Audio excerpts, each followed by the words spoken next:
Brussels darkens. The European Parliament chamber empties, not gradually, but visibly. Brussels' glass corridors that once hummed with diplomatic intensity echo with silence. A map of the EU on the wall, illuminated in blue and gold, flickers. One by one, the stars fade. Poland disconnects. Hungary follows. The Nordic bloc dims.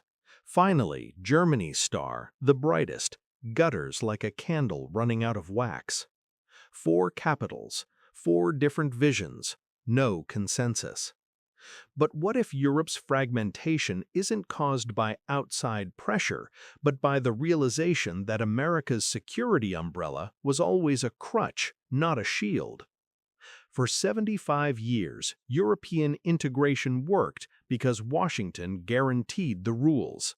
American military presence made military investment unnecessary. American markets absorbed European exports. American security meant Europe could afford to be weak. But weakness has consequences. And 2026 is the year Europe discovers what happens when the umbrella closes. Can a fractured continent build genuine independence, or does American withdrawal expose the illusion of European unity? The European Union was never built on shared values. It was built on American military power and the terrifying memory of what happened when Europe tried to organize itself. After 1945, Europe understood a brutal lesson. Nationalism kills. The continent had murdered 70 million people in 2 world wars. The solution wasn't idealism, it was dependence. If Europe became economically integrated and militarily dependent on America, Europeans couldn't fight each other. They'd be too busy competing for American attention and resources. It worked perfectly. For 75 years, it worked perfectly. But integration concealed fragmentation. Germany built export dominance by keeping labor cheap.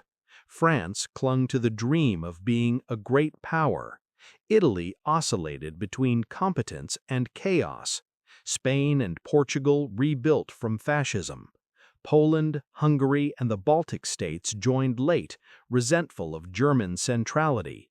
Each nation gave lip service to European values while advancing national interests behind the scenes. The glue holding this together wasn't shared ideology, it was American security guarantees and access to American markets. Remove those, and the structure collapses immediately. That's what's happening now. For 75 years, Europe outsourced its defense to NATO. European defense spending remained deliberately weak. Why spend 4% of GDP on military when America spends 3.5% of GDP to defend you? For 75 years, European energy security relied on Russian gas pipelines because American protection made energy dependence acceptable. For 75 years, European industry competed domestically while American military kept trade routes safe, allowing European exports to flood global markets. Now, with American commitment wavering, each European nation is waking up to a horrifying realization. We are militarily weak. We are energy dependent on a hostile power. We are industrially uncompetitive against China. And we have no plan for any of this. Poland wants NATO expanded. France wants European independence from NATO. Germany is caught between Russian energy dependence and French strategic ambitions. Italy is drifting toward authoritarian politics. Hungary is actively aligning with Russia. The Nordic states are militarizing frantically. Spain is wondering if it's even European anymore. This isn't a temporary disagreement. This is the structural fracture that American security prevented for 8 decades, finally showing itself. Europe's defense spending reached €343 billion in 2024, up 19% from 2023, but remains 40% below NATO targets when accounting for non-NATO spending efficiency. Only 11 of 27 EU member states meet the 2% NATO spending commitment. Germany increased defense spending 51% since 2022, reaching €97 billion in 2025, yet still ranks below Poland and France in per capita military investment. Russia maintains 1,700-plus military facilities within striking distance of EU borders. European energy dependence on Russian gas dropped to 8% by 2024, down from 40% in 2021.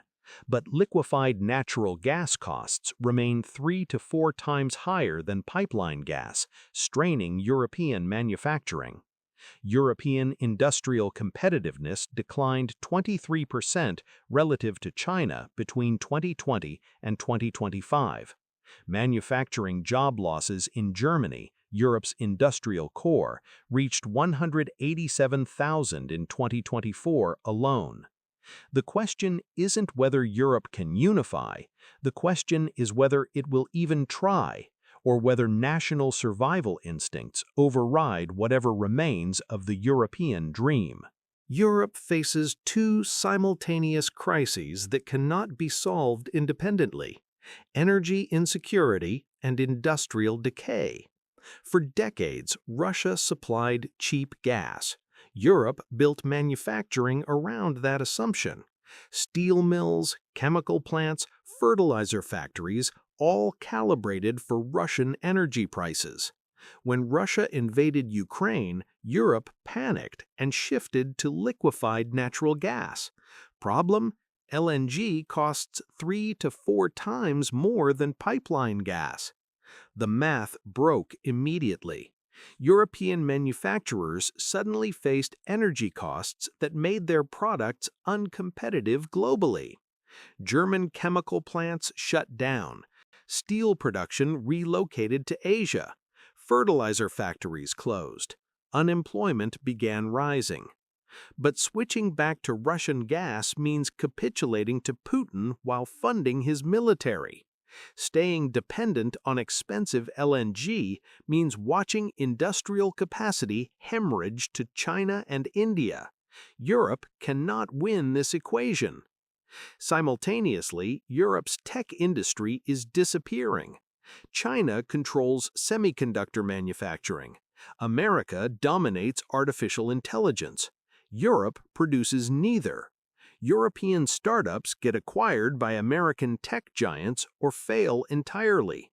The continent is becoming a service economy, not a manufacturing one. This creates a horrifying dependency. Europe needs American technology to compete. Europe needs American military to defend itself. Europe needs American markets to export goods. Remove any leg of that tripod and the structure collapses.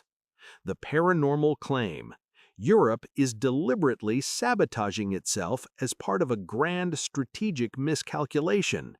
The grounded explanation: Europe made rational decisions in a context where American power was assumed permanent. When that assumption changed, Europe had no contingency plan.